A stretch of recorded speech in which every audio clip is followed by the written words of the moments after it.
الله ودلي بخير. سلام سرتو خيراتن. زور سپاس. بخیراتی با فاملی مال. زور سپاس یادت گین هیچ خیراتن سرتو. زور سپاس تو بخود بخیر هاتی. نوی برزت؟ نوین. نوین خان لهولر دانشی؟ نه لهولری ما بس تازه بندی بو هندی شو لازات یاره. زور باشه. شو لکنی خود لفاملی مال تواو کرد؟ یعنی هشت ماوتا. تازه هاتوی؟ هشت هندی کیت مای. عبه نکاتن بله. زور باشه. رمانگی رمضان چون بلای تو و امروز چون بو روزی چون برای کردوام. والله هاتونو که زور باشه سپاس بخدا ایشاللهش دب باشی تا بید خلاص بیتن. زور باشه. خاتونی من تو خواندن تاو کردو لزان کوی بچه خریکی روزانه. خواندن من تاو کرد بله بشراگاندنه. تازهش بیشم ایشالله و مهادا شو لایه بیتن دیگه. زور باشه. لاش صاحبه. اشتکی خوش بام پیشکش نکی تو. اکی چه؟ بدلی خو. والله. استرانی کی بام بجا؟ استرانه والله نشیم. بو نشی. نشیم. جرا کدی ایشالله. صوتی تنه خوشه؟ نه والله صوت من خوشه بالعکس بس. بو مادام. جرا کدی ایشالله. باشه نکته کم اشتکی خوشم. خدا جربو من شنایتن راستی. فکر کم. چی بیشم؟ بو جرا کدی. اشتکی خوشه بیت ایشالله پاش بیشیم. دم بسارة كلتك بله.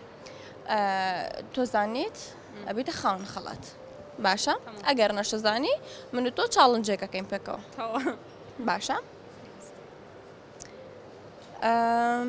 شاي قنديل لكردستاني عراق برزكي چنده برزكي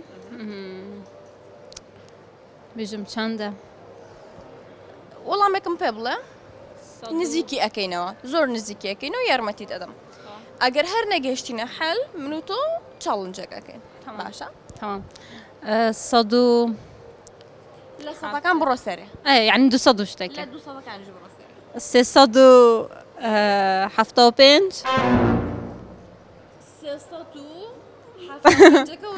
سي صدو حفته نه سي صدو شست پنجه چل ايه چلو چند چلو هشت نه نو فنجان بله تو او بسرعه به ما ببو تو قرصه چکه تو لبواری اعلامی ای باشه منو تو با چالنجک بکن باشه لورشا باشی خود ورزش کم یعنی یاری زنه کنیش نانسی زورنا زورنا او چالنجش ماسد بلا